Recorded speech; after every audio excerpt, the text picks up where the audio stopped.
Today's video is brought to you by the following sponsors: social anxiety and poverty. Ah yes, good old poverty. Remember kids, you can go to school and get a degree, but being a nepo baby is where the real party be. You could work for a living or be like me and hide from the living. The choice is yours. Have you guys ever been really locked into an anime? I mean locked into some badass fisticuffs that's about to go down, or maybe the main character, the protagonist, is finally at the crossroads, getting to the main plot and all that kind of stuff. You're geeked, you're excited. In fact, the only thing remaining for you to do is just to tear shirts, but then you can't help but think, I wonder what that character is up to. Hi guys, welcome to Otaku from the North. I'm Shima, your favorite, and if not, your soon-to-be favorite otaku from Africa, bringing you guys awesome and stellar anime content. So I got a good one. I got a pretty interesting one lined up for you guys today. I can't help but feel like I'm not the only one who watches an anime and it's like, yeah, I got love for the main character, they killed your parents, you want to be the king of pirates, yada yada yada. I mean, good for you, but then it's like, in that same show, there are other characters that have more interesting backstories, that look better, and just feel like there should be more focus, there should be more screen time on this particular individual than even the main protagonist, which got me thinking about this segment. So today what we're going to be talking about is supporting characters that stole the show. And when I say stole the show, I think I need to define what exactly my criteria for a supporting character is and what exactly I mean by stole the show. So when I say supporting character, I just mean they're not the focus of this story and they are not a co-protagonist. You know, there are shows where it's there's a main protagonist, but then there are a joint co-protagonist. So it's you can't really talk about this character or talk about the show without talking about this character as well. And then when I say stole the show, I just mean either they became the face of the show, or when you're talking about that show, before you think about the main character, you literally think about this other guy. So in light of this criteria, I'm not going to be talking about characters like 02. I get it. You're some kind of pervert. And I'm also not going to be talking about obvious popular choices like Gojo from Gojo Kaisen Nani? and Levi. What? Where did that come from? Hey, can you remember that time when Meliodas and gang were training and we found out that Mans was literally only using half of his...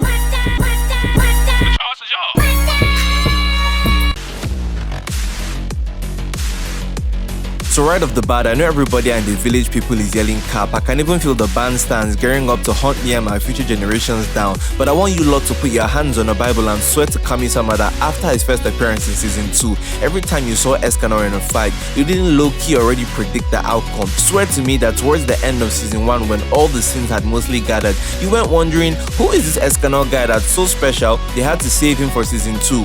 Albeit that was just really good, plot pacing, because you can't give the viewers all the good stuff at once. But my G, we're already under this man's Gengitsu at that point. Every time Escanor was in the mix, his aura carried and overshadowed. You had to stop texting and lying to that girl you love and put the phone down to show some respect. Can you guys remember when Escanor fought Estarossa? Oh, Estarossa embodied the commandment of love, which basically didn't allow anyone to harm anyone in his presence. But that didn't bother Escanor because he's the one. Why would he hate someone who should feel lucky to even see him? And when Estarossa eventually did shock Escanor by damaging him in the fight, that was because of Estarossa's commandments, which basically reflected Escanor's attack, which all made sense to Escanor because if anyone could damage him, it's him! Look, I don't want you guys to think that I'm taking a dump on Meliodas or Ban, because Ban and Elaine's love story is really awesome and interesting. Ban as a whole character in itself is something I could make a full hour video about. But bro, when you just look at Escanor and look into his legacy, even his backstory when he was born in the kingdom of Castelia and then his powers came, he broke some arms during the sins. Everything about Escanor was just awesome. Even when Meliodas started tending towards the dark side, the only person that could say, Meliodas baby, cool down, was Escanor. And then I'm just gonna end the video with this. The way Escanor died, come on bro, that's Hall of Fame worthy, that's Whitebeard standard, that's Oscar nomination. Let's move on to the next one, please. Yeah, 君たち。今日はいい天気だね。 Ladies and gentlemen, we got him. So if you're like me who accidentally watched season 2 before season 1, then you already know what I'm on about. But if you've never even heard of Magi, you'd be forgiven for not expecting this alleged exhibitionalist to be one of the simplest, most interesting, and arguably the strongest character in the whole Magi show. Though I'm not sure if you could flat out beat an experienced Magi like Yunan if you ever actually, chose to fight and got serious about it. But hey, I mean, don't take my word for it though. I mean, it's not like they dedicated a whole season to him or anything like that. I don't know. Sindbad is the king of the kingdom of Sindria and basically the head of the Seven Sea Alliance. You can basically call this guy Luffy II in the way he lives a good part of his life on the sea. He's OP, he's charismatic, and his dedication touches those around him and turns them to comrades so much that they just drop everything they're doing, including family, to follow him. And wait a minute. Some people would argue Sindbad is a co-protagonist, but I disagree. I concur that he is a very important character, and the show as a whole kind of feels like it can't really do anything without him, and sometimes he's equally or even more important than Aladdin and Alibaba, who are the main protagonists gone. As you know, Alibaba is Aladdin's king vessel of choice, but at the end of the day, he's not a main character. He just exudes main character energy, so he meets the criteria to be on the list.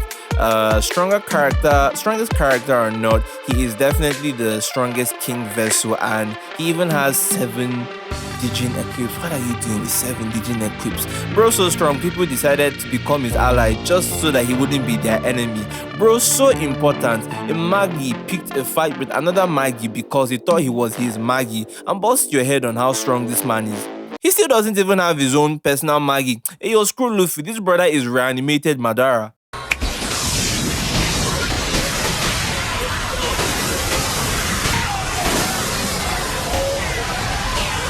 Real talk, I know there's an argument to be made here that Roy definitely has a special place in all our hearts, but did he actually steal the show? And to be honest, I feel y'all, I can understand where you're coming from, because one of the reasons Fullmetal Alchemist is one of the greatest franchises and one of the greatest animes of all time is not only because of the story, but because the characters all felt alive and left their mark on us individually in their own special way. I mean, characters like Barry the Chopper, Ling Yao, the Armstrongs, Maria Ross, all side characters, but hell, even the characters we hate, the reason we hate or love them are all still fresh in our memories. I mean, they are to me at least, so how could I or anyone say that there's a character in particular that stole the show? And if you are still doubling down on that fact, then I mean, the Eric brothers by no means were boring protagonists, but there's also characters like Izumi, Hohenheim, Greed, interesting characters to be honest. And if we're just going by horror factor alone, there's still Bradley, Scar, Hawkeye. I mean, I would not mind watching a whole side story dedicated to Riza's training arc at all. So with all this being said, I guess the main reason why I'm picking Roy is because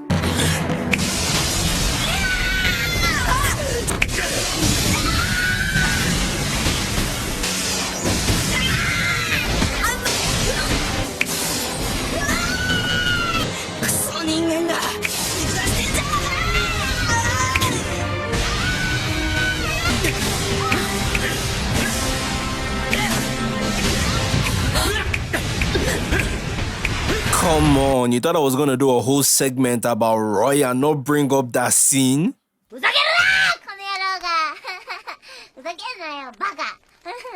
Real quick, got some honorable bonus mentions for y'all. First off is every other character that legit just wasn't the main character and took your revenge as. I don't know, I just literally for the life of me cannot even remember the MC's name. When I think about the show, I can remember characters like Mikey. I mean, everybody remembers Mikey. I can remember Ken, I can remember Chifuyu, but then main character, poof, zoop.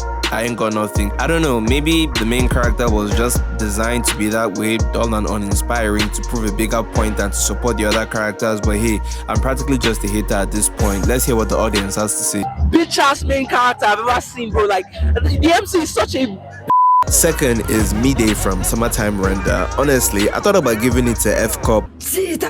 My bad, G Cup Onesan. Mind you, when I bring her up, I'm also including her brother Ryonosuke in the mix, which is kind of a duo if you think about it, but honestly, I just can't separate the two at all. Ryu really carried the team, and even though our MCs kind of took back the limelight at the end of the show, it's safe to say that Hizuru and Ryonosuke left their mark. I mean, shout out to Sniper Oji-san though, bro was cool with it. Anyways, personally, I felt like Midday was too perfect a foil, too perfect a bad guy. Whenever I came up on screen, I just felt like, everybody had to run for their lives. There was this sense of dread because it was like every time he's on screen, hope has left the building. Very, very, very underrated anime, this one. One of the best of the new gen as far as I'm concerned. Y'all definitely need to check out Summertime Render, honestly. Third is another entry from the anime people love to hate, Nanatsu no Taizai 7 Deadly Sins, our character being the one and only Hawk-sama. I don't know, low-key, to me that's the best character in the show. I would literally not mind watching a spin-off of Hawk's daily day-to-day life activity and shenanigans. I mean, I'd prefer it to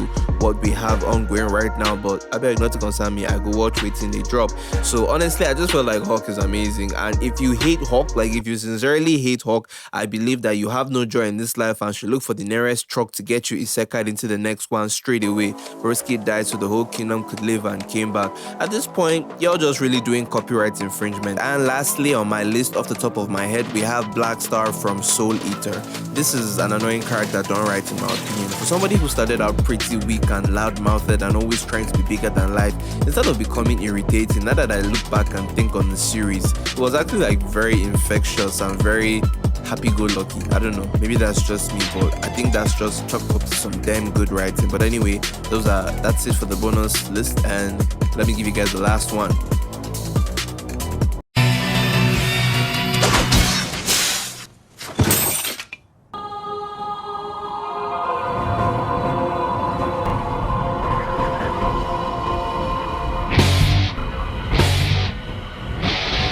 I think for the first time on this channel, I might have actually given an opinion that everyone can agree with, and if you still don't,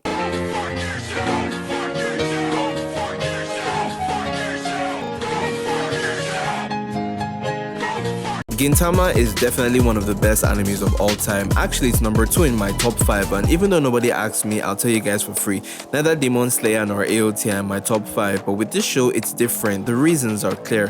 Kind of like Fullmetal Alchemist, this show is home to a plethora of diverse characters, so much that it feels like we get introduced to new characters every 3 episodes, and man, there's well over 300 episodes cumulative in this show. Minus the movies far, you'd think this would get tiring, especially because it feels like each character basically gets their own mini arc. I mean, that's how it is with shonen anime though, isn't it? The flashbacks and backstories and all that, but it doesn't get tiring because each of them are carefully thought out and fleshed out, and I seriously want to give Hideaki Sorachi his props because towards the ending of the show, after the major plot twist that blew my esophagus away, which I will not tell you guys because I can and will spoil many shows for y'all, but not this one in particular. Anyway, all the characters in the show, important or insignificant, they all had a part to play, and I loved it. It felt like a reunion. Everybody was back in a cut and no one was left out, no man was left behind. That was crazy and a new experience for me. Imagine everybody you befriended in your life, whether besties or casual acquaintances or past lovers, all showing up at your birthday party. Oh man, that's mad. How do you even connect all the dots after like such a long show, such a bulky manga and work? But anyway, let me get back on track. Honestly, for me, this pick, it all just boils down to the fact that Shinsuke is a well-written character. In fact, he doesn't even feel like an antagonist, which is how he's kind of introduced and portrayed earlier in the show. He's just an anti-hero, but as you go deeper in the story, you realize that bro was never the real up all along. The real up was my friend anyway, basically looks, he had it.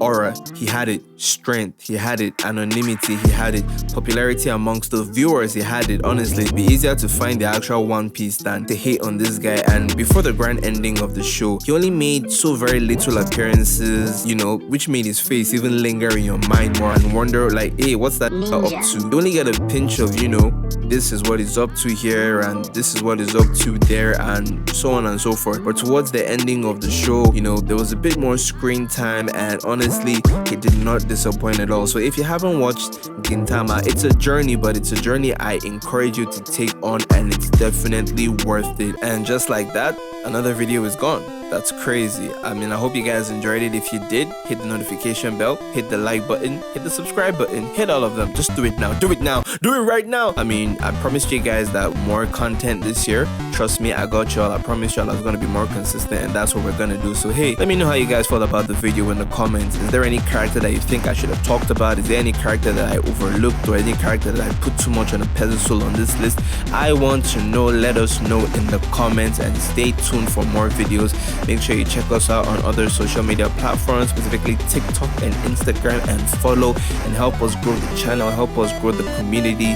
Once again, I'm Seamus from Otaku from the North. See you in the next video. Seamus from Otaku from the North, signing out.